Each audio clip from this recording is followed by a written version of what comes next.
বাংলাদেশ হেরে গেল, অনেক বেশি হতাশ লাগতেছে। খেলাও ভালো হয় না, এই জন্য মনটাও খারাপ।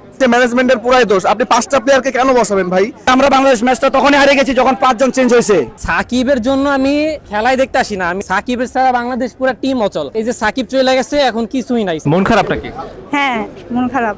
ভেবেছিলেন কিভাবে ম্যাচ হারবে? না, ভাবি নাই।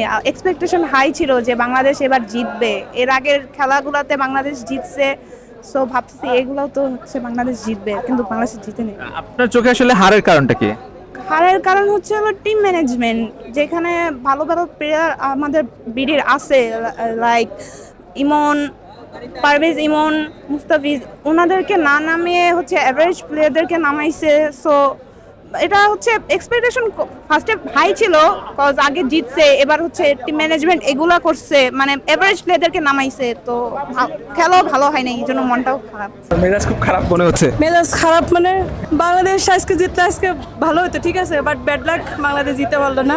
পাকিস্তানের জন্য শুভকামনা, ঠিক আছে, যেহেতু পরপর 2 ম্যাচ হারছে। আমি মন থেকে চাইছিলাম আজকে ম্যাচ জিতুক পাকিস্তান, ঠিক আছে। অনেক বেশি খারাপ লাগতেছে, হতাশও লাগতেছে, কারণ হচ্ছে আমি এবার ফার্স্ট টাইম আসছিলাম স্টেডিয়ামে খেলা দেখতে। লাইফে এর আগে কখনোই আসি নাই, এটাই প্রথমবার। সেই জায়গায় বাংলাদেশ হেরে গেল, অনেক বেশি হতাশ লাগতেছে। খেলা পুরোটা শেষই করি নাই, না শেষ করেই বের হয়ে আসছি। আচ্ছা, অনেক তাড়াতাড়ি উইকেট পড়তেছিল, জিনিসটা কেমন লাগলো? অনেক বেশি খারাপ লাগতেছিল যে একটু রান করার পরে আমি চাচ্ছিলাম যে একটু অন্তর্পক্ষে 150 রান করুক, তাও অ্যাটলিস্ট হচ্ছে মান সম্মানটা থাকবে যে আসছি খেলা দেখতে।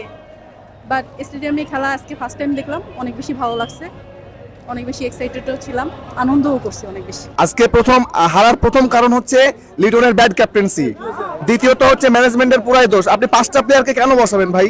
আপনি হোয়াইট ওয়াশ, যেখানে আমরা পাকিস্তানকে মানে কল্পনাও করতে পারি না যে আমরা ওয়ানডে টেস্ট বা টি20তে হোয়াইট ওয়াশ করবো, সেখানে আমরা একটা সুযোগ পাইছি। এই সুযোগ আমরা হেলায় কেন হারালাম? এই প্রথম সমস্যা হচ্ছে আমাদের। আজকে আমরা 5 জনকে নিয়মিত মুখ যারা আমাদের, পারভেজ ইমন, তারপরে হচ্ছে রিশাদ হোসেন, মুস্তাফিজুর রহমান ভাই টি20 9 নম্বর বলার, বর্তমানে মিরপুরের রাজা ধরতে গেলে আমরা সেই মুস্তাফিজকে আমরা আজকে দেখছি না একাদশে। তাহলে আমরা কেন হারবো না ভাই, আপনি বলেন? আমাদের হারার প্রথম কারণ হচ্ছে আমাদের ম্যানেজমেন্টের সমস্যা। এই ম্যানেজমেন্ট নির্বাচক লিপুর পদত্যাগ চাই আমরা, এক কথায় লিপুর আমরা পদত্যাগ চাই। আমরা নান্নুকে দেখেছি, আমরা লিপুকে দেখলাম, লিপুর বিকল্প আমাদেরকে খুঁজতে হবে ভাই, দেখবেন আমরা এরপরে ভালো করব। আমি সেই সুদূর সৌদি আরব থেকে আসছি শুধুমাত্র এই খেলা দেখার জন্য। তো আমি আজকে হতাশ হয়েছি, একটা কারণে হতাশ। প্রথম হলো যে আমরা বাংলাদেশ ম্যাচটা তখনই হারিয়ে গেছি যখন 5 জন চেঞ্জ হয়েছে। আমাদের মেন বোলার মুস্তাফিজ, আমাদের মেন ব্যাটসম্যান ইমনকে রেখে ওরা দল ঘোষণা করেছে, তখনই ম্যাচটা হেরে গেছি। ভবিষ্যতে যেন এই ধরনের না হয়। আমি প্যারিস থাকি, আমি চলে যাবো 2 দিন পরে। আমি খুব আশা নিয়ে আসছি, আজকে বাংলাদেশের খেলা দেখে হতাশ আমি। ইভেন ওরা এমন একটা দল ঘোষণা করেছে, আজকে খুবই মানে খারাপ লাগছে। এবং আজকে ওরা নিশ্চিত হয়ে গেছে ওরা সিরিজ জিতবে, কিন্তু আজকে ম্যাচে খুব খারাপভাবে হারছে, খুবই খারাপ লাগছে। বাংলাদেশের বিখ্যাত জেলা ব্রাহ্মণবাড়িয়া নবীনগর উপজেলা থেকে আসছি খেলা দেখার জন্য। প্রায় 6 ঘন্টা জার্নি করে খেলা দেখতে আসছি। তৃতীয় টি20 বাংলাদেশ জিতবো ভাবছিলাম, কিন্তু বাংলাদেশ জিততে পারে নাই, খুবই দুর্ভাগ্যজনক। জীবনের প্রথম স্টেডিয়ামে খেলা দেখতে আসছি বাংলাদেশে অনেক আশা আকাঙ্ক্ষা নিয়ে, কিন্তু বাংলাদেশ তাদের যে নিয়ম মাফিক যে খেলাটা সেটা খেলতে পারে নাই। কিন্তু 3-0 যদি হইতো ম্যাচটা অনেক ভালো হইতো, তবে বাংলাদেশ ইন ফিউচারে ভালো করবে এই আশাবাদ ব্যক্ত করছি। ধন্যবাদ বিডি ক্রিকেট টাইমকে। কতটা দুর্ভাগ্য হইলে যে একটা ম্যাচের ফুল ম্যাচ না দেখে স্টেডিয়াম থেকে আপনার দর্শকরা বের হয়ে যায়, হতাশা। বাংলাদেশ টিম মানে একটা হতাশা। আপনি এতদিনে আপনি একজন সাকিবের রিপ্লেসমেন্ট করতে পারেননি। আপনি বাংলাদেশ ক্রিকেট টিম, আপনার কাছে টাকা আছে, অগণিত টাকা বাংলাদেশ ক্রিকেট টিমের কাছে, কিন্তু আপনার একটা সাকিব বানাতে এখনো আপনার অনেক সময় লেগে যাচ্ছে। আপনি সাকিবের রিপ্লেসমেন্ট নেই, ওপেনিংয়ে তামিম ইকবালের মতো একটা রিপ্লেসমেন্ট আপনি এখনো তৈরি করতে পারেননি তেমন একটা, ঠিক আছে। আর আপনার স্টেডিয়ামে ঢোকার সময় আগে একটা নোটিশ আসছে যে স্টেডিয়ামে খাবার পানি নিয়ে ঢোকা যাবে। সামান্য একটা পানি নিয়ে ঢোকা যায় না, ওইখানে 40 টাকার পানি 100 টাকা চাইতেছে। মানে সিন্ডিকেট নাকি এটা জানি না, যেখানে 15 টাকা দিয়ে চিপস খাই ওইখানে 40 টাকা দিয়ে খাইতে হইতেছে। আপনি বলছেন প্রথম 2টা ম্যাচে আপনি আসেননি, এজন্য পাকিস্তান জিতেনি, আজকে এসেছেন জিতেছে, আপনার কথা তো সত্যি হয়ে গেল। আমি আপনাকে প্রথমেই বলেছিলাম, যখন মাঠে ঢুকছি তখন আমি আপনাকে বলেছিলাম যে আমি আজকে মাঠে আসছি, ইনশাল্লাহ আমি জিতবো, এবং পাকিস্তানকে আমি জিতেছি ইনশাল্লাহ। আল্লাহ আমাকে হতাশ করে নাই, আমরা জিতেছি।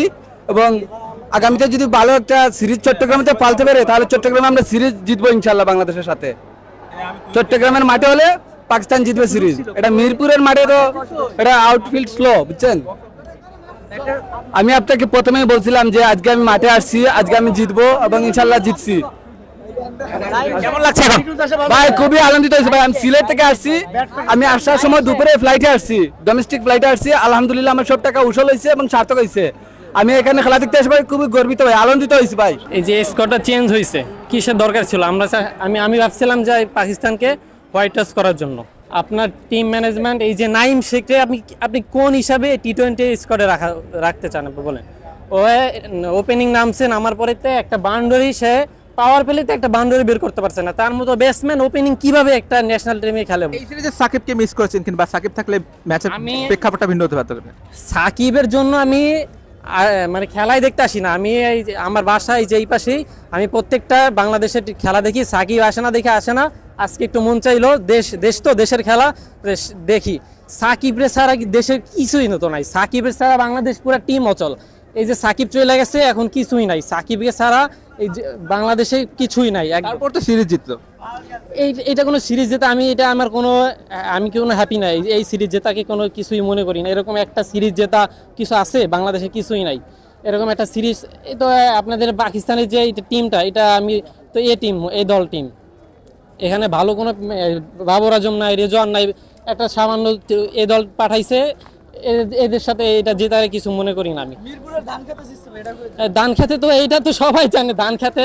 কিন্তু সাকিব যে নাই, এই যে নির্বাচন করতেছেন বাংলাদেশে, সাকিব কি করছে? সাকিব কি মার্ডার করছে? এটা কেউ জানে না। সাকিব যে আওয়ামী লীগের পতন হয়েছে, তখন কি সাকিব দেশে ছিল?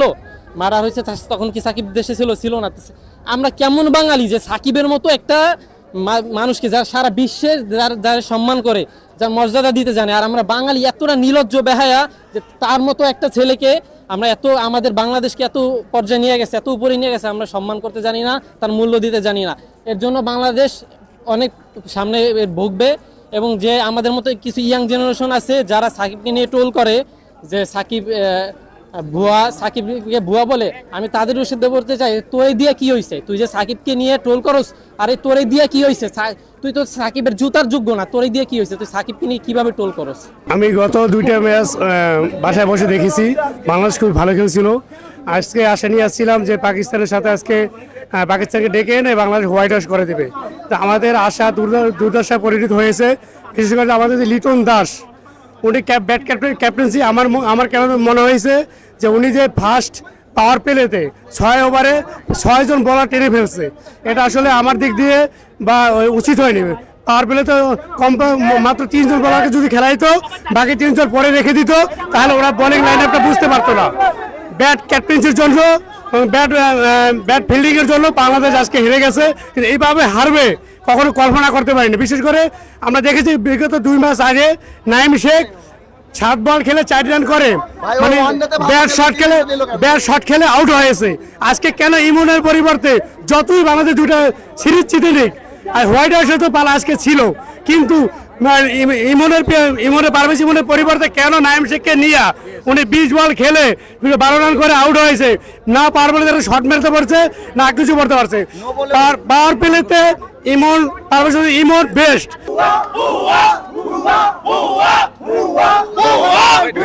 আপনারা ভুয়া কাকাদেরকে বলতেছেন?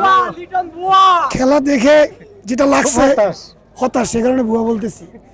টিমকে ভুয়া বলতেছেন? বলতে পারতেছি না লিটন দাসকে।